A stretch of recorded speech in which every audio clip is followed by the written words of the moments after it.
Donald Trump is the victim of what I think is the most unbelievable, dishonest media smear from a left-wing media outlet. I'm going to tell you the headline of the story, and then in this video, I'm going to tell you the truth. Not just because of this particular incident, but just to say that we on the right have been accused of being the new Hitlers. We have been accused of attempting to destroy democracy. We've been accused of being fascist and all of these sorts of things, which are really pretty unfair.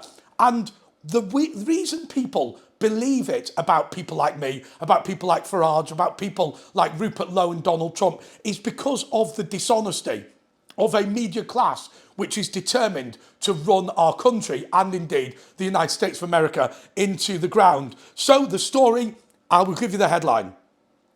Her 13-year-old son was arrested, taken by ICE to a deportation facility, and now the city has called for his return despite him being hundreds of miles away. So the story is that he is an innocent 13-year-old grabbed by immigration officers on his way to school and thrown into a deportation centre and then sent to a second deportation centre. Now, I will tell you the truth just in a moment. But before I do, let me ask you to please subscribe to this channel, but also please donate to the Patriot Fund. We're supporting patriotic causes right across the country, and we want a big push this Christmas to get additional money in. If you can donate, please donate below. So, okay, here we go. Any mother adores getting phone calls from her son. For Jose Giuletti Berito, they are now a lifeline, and the only way to know where her 13-year-old son is and what he's facing alone.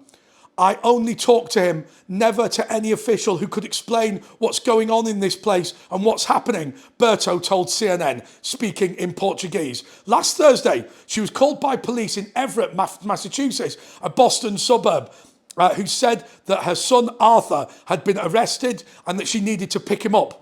But when she arrived, he'd been picked up by ICE and was then being sent to a detention facility. I won't read the rest of the article, but the point is here that he's 13 years old. He is an asylum seeker from Brazil, and before his decision on asylum was ever decided, he was carted away by ICE. Okay, now let's look at the actual truth of what took place. So, the reason that Arthur Berto was arrested by the police in Everett, Massachusetts, was because he had a gun and a knife, and he'd confided in his friends at school that he was going to launch a school shooting. It was described at the time that a major incident, a mass casualty event, had been prevented. The 13-year-old, who butter wouldn't melt in his mouth, in fact had been convicted of multiple felonies, obviously not been sent to prison because of his age. He was accused of being involved in a gang, and he was a dangerous thug who was not in school that day because he'd been kept away for the protection of the other pupils. Now, what has happened here is that Donald Trump and indeed ICE have been accused of hurting children by carting him away. But actually what's happened is that they have taken reasonable, moderate steps in order to protect the country from somebody who is a violent offender. Now, if you look at what the Homeland Security Department did over Charlie Kirk, they removed 6 people's visas because they'd gloated about the death of Charlie Kirk. And what the Homeland Security Department said was, well, look, we don't believe that anyone has a right to come to the United States of America who delights in the death of American citizens. Similarly, Arthur Berto, why should he be allowed to come to the United States of America and then start plotting school massacres whilst also, demanding a right to be treated with fairness and reason? And next point that I'm going to make about this guy. Look, we hear this time and time again. We've heard it in Britain, we've heard it in America, we've heard it right across the Western world. These people who are claiming asylum from comparatively wealthy, comparatively stable, democratic, free countries, right? I don't know why Giuletti, or whatever the name is, and Arthur Berto believe that they need to come to America from Brazil. But what is it that's going on in Brazil? There's no war there. It's not a particularly violent place. It's You know, I mean, I wouldn't go out late at night in Rio de Janeiro on my own, but it's not a particularly dangerous place to live. It's not poor. It's not particularly corrupt anymore. It's a nice place. And I think a lot of people, if they were to go to Brazil today, would recognise that the standard of living is often much higher than it is in the United Kingdom. And so he's claiming asylum from there. Obviously, the court will decide whether he has a legitimate asylum claim. But I would suggest to you that actually he probably doesn't. What he is, once again, or rather what his family are, is economic migrants. And we've seen this multiple times, haven't we, in Britain.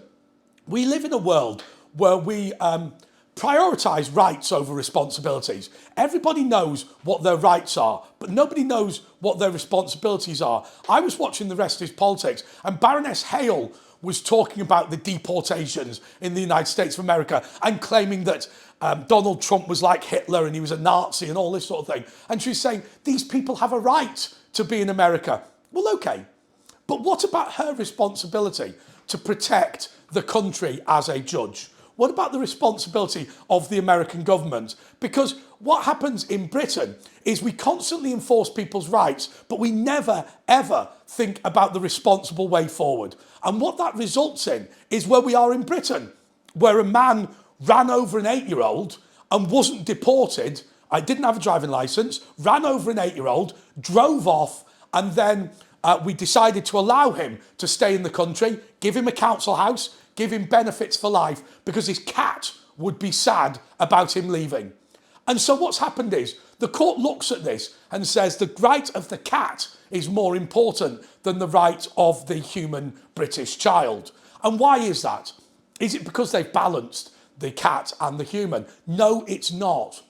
What has happened is this. The system has been completely corrupted. So you've got now the asylum seeker versus the government. In the scenario where the asylum seeker is allowed to lie, the asylum seeker is allowed to destroy documents, the asylum seeker is allowed to illegally work, the asylum seeker is allowed to commit crime, the asylum seeker is allowed to appeal 50 times on completely vexatious grounds. If the Home Office makes one single mistake, a comma is missing from the paperwork and they automatically lose. And similarly, the Home Office is not allowed to say, oh, well, this person's a violent offender, because they'll say, well, no, that's not the matter of the case. The matter of the case is, have we infringed the right to family life by hurting the cat? And you go, but what about the 8-year-old? No. This is an order. This is not an appeal on the basis of that. That's been decided by the court. The appeal now is whether the right to family life supersedes all this, and the cat is very upset. The Albanian man who claimed asylum in the United Kingdom and was convicted of a crime, once again, Albania. Now, okay, Albania is not the Garden of Eden, I'm not going to lie about that, but it's similar to Brazil in that it's fairly democratic, it's comparatively wealthy by global standards, but this guy has an autistic son, and he says his son doesn't like the quality of the chicken nuggets in Albania. Now, we know that he has the right to family life, and that might be undermined by the son's proclivities related to chicken nuggets. But nobody sits there and says, well, now he will resume his career in a drug dealing gang and we will pay the bill in multiple ways. Because first of all, we will now give him a council house, we will give him benefits. Because remember what we're talking about here. When we continually say to ourselves, oh, well, these people contribute so much to our society. Look, 70% of Somalian men have never worked. 80%, I think it's virtually 90% of Somalian women have never worked in the UK. They're not coming to Britain to work, they're coming to claim benefits. So we lose all the benefits, but also we get a situation in which we are also suffering from the societal problems of things like drug dealing and things like that. I was on the Jeremy Vine show with, I don't know the name of it. I was on the Channel 5 one. I think the Jeremy Vine show might be the one on Radio 4. But anyway, it's the one that he took over from, who's that guy? Wright. Ian Wright, Steve Wright, whatever. No, his name was Matthew Wright. Anyway, so I was on this and we were talking about when all of those Jamaicans were being sent over and the Home Office had chartered a flight to send them home. These were people who had committed crimes. They weren't British nationals. They'd come to the UK, committed crimes, and the Home Office wanted rid of them. And in the press, once again, it said Jamaican children being deported. They weren't children. Some of them had come over as children, but they'd committed crimes since then. Okay, so they weren't children. The reason why the Home Office had chartered a plane was because BA, Virgin Atlantic, and the other major transatlantic providers had refused to allow these people on the planes. They'd said, even if you shackle them to 2 security guards, we don't want them anywhere near our staff, because of course the Home Office had to disclose to BA and Virgin Atlantic what these people had been convicted of. So you are talking about, what was it, 50 people with 3 tickets each, 150 full fare transatlantic tickets, and Virgin Atlantic didn't want it after they read the records of these people. And so I was on Jeremy Vine with Yasmin Albai-Brown. She said, what you have to understand is these are children. These are children. And I went, they're not children. They're adults. She went, they used to be children. And then I said to her, but hang on a second. If the rule is we can't deport current or former children, then where does that get you? But once again, the narrative was nasty West abuses very nice people from abroad. They're fleeing poverty. What, from Brazil? You know, oh, they need the right to family life. What is cat? You know, oh, they're being abused in their own country. And where the abuse is, the chicken nuggets are of an inferior quality to what you can buy in McDonald's. By the way, chicken nuggets in McDonald's and indeed in Albanian McDonald's are exactly the same. But do you see my point? There are 2 things that are going on here that are more important than anything else. Point number 1, there is an attempt, there's always been an attempt, to say that anybody who disagrees with the political left is a racist fascist.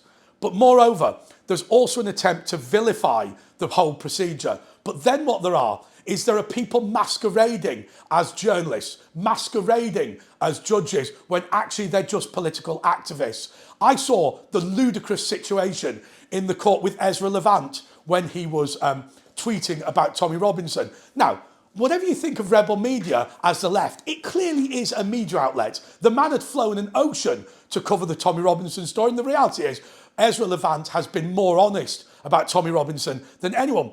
But they won't give him press accreditation in the UK because there's a cartel. So when he arrived at the court case, he wasn't able to sit in the press gallery because he's got no press accreditation. So then instead, he sat in the public gallery, and the BBC stood up and said, that member of the public is tweeting and that's against the rules. So he was thrown out and threatened with contempt of court. Whereas actually the reality was the BBC had been so dishonest about it. The reality was he was a genuine journalist just being pushed out of the door. And when we saw Baroness Hale, the reality is Baroness Hale believes in uncontrolled immigration. CNN believe in uncontrolled immigration. But where do we end this story? Let's end where we started.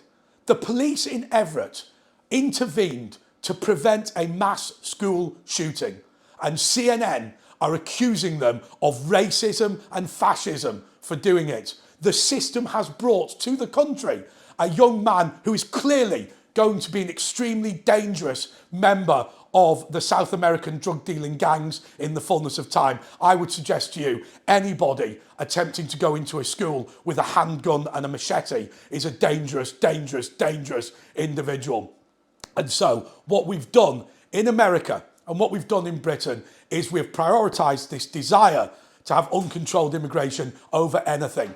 And what happens with the political left? Do they ever apologise for this? Well, I was reading back from the 1970s about Ayatollah Khomeini and the way the political left said this relationship between radical Islam and the left will lead to a greater new world. And they said that the Ayatollah Khomeini would create a left-wing state in Iran. It was great that the Shah was gone. And actually, when he just shot all of the lefties, they just shrugged, the people outside the country just shrugged their shoulders and went, hey, never mind, we didn't realise. When our countries are overrun as they are with these dangerous offenders from abroad, it's not Baroness Hale, it's not the CNN executive producers, it's not the Alistair Campbells of this world, it's not the Tony Blairs, it's not the Keir Starmers of this world that suffer. It's ordinary working class communities that are being torn apart by an unbelievable level of not just violence and criminality, but also extraordinary hypocrisy.